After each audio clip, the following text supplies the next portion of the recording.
Actually, Ta-Nehisi was supposed to give this award, but he has dental surgery, so he couldn't be here this evening. And I'll just tell you, just by way of context, last week I was in an elevator, and a gentleman gets in the elevator and looks at me. He has this glint of recognition, and he says, "I love your work." And I said, "Why, thank you." And he said, "I read everything you write, Mr. Coates."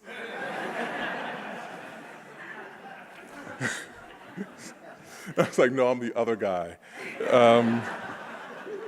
And what's funny about this is that, like, last year, I was at an event, and someone said the same thing, almost like word for word, and he was like, "Jamel, you're such a great writer."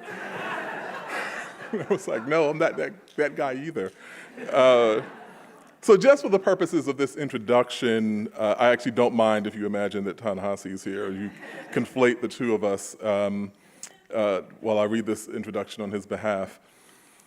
Over the past few years, we have watched courageous journalists, many of them women, help usher us into the Me Too era.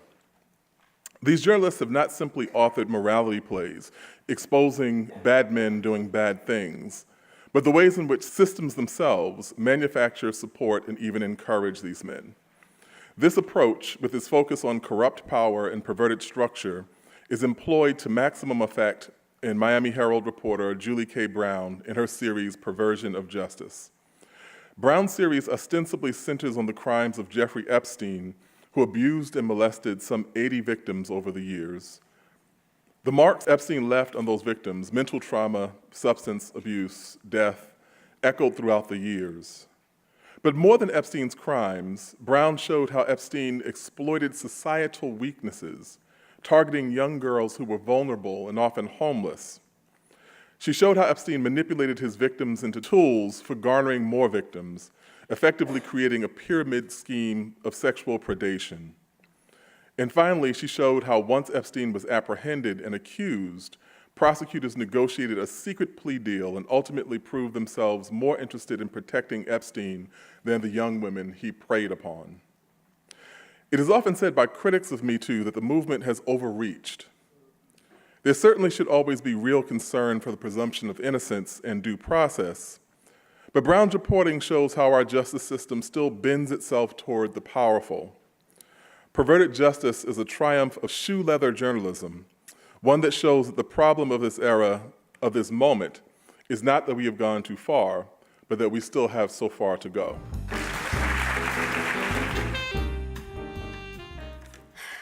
It's nerve-wracking. You know, keep in mind we're print journalists. This is Emily Michot, my videographer, who helped me with all the wonderful documentaries that went with this series.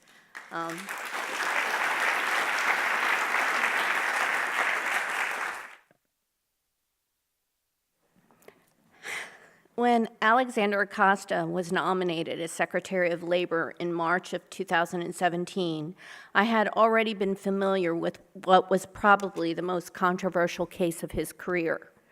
The Jeffrey Epstein case was not a news story, and a lot of journalists had written about the case, how a wealthy financier had molested dozens and perhaps hundreds of girls, 13 to 16 years old, and how Acosta, then a federal prosecutor in Miami, signed off on a deal that gave him federal immunity, a light prison sentence, and extraordinary work release privileges afforded to no other child predator in history.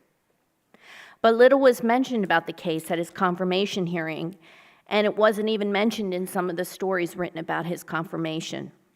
It was as if the case had slipped from history.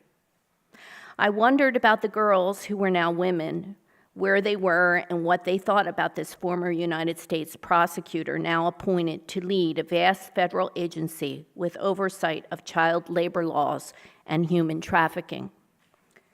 We were skeptical we would turn up anything new.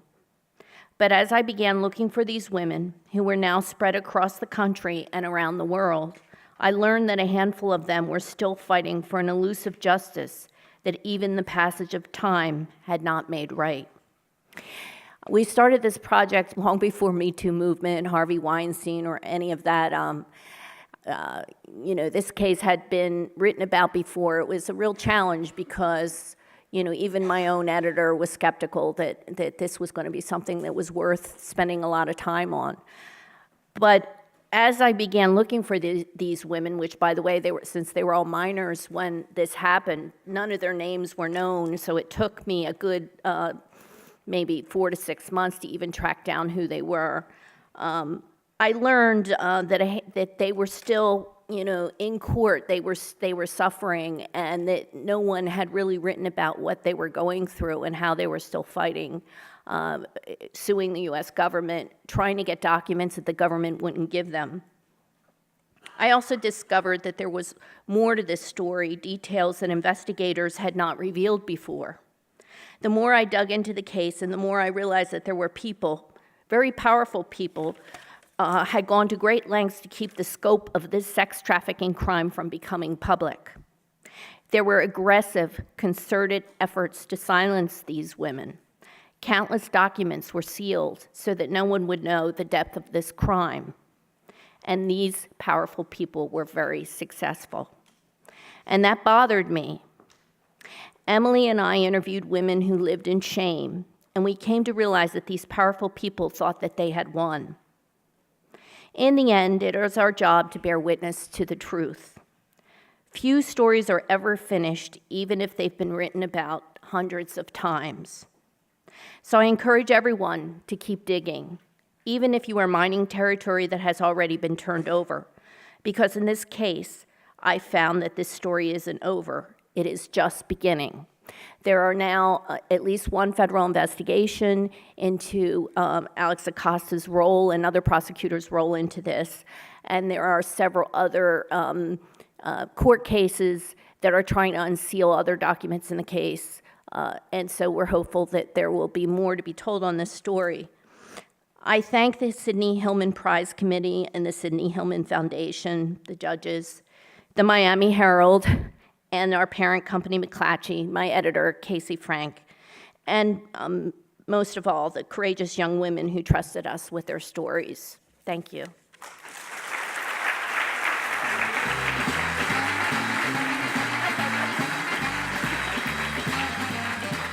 I just wanted to add to what Julie said, and especially just to thank the young women who spoke with us.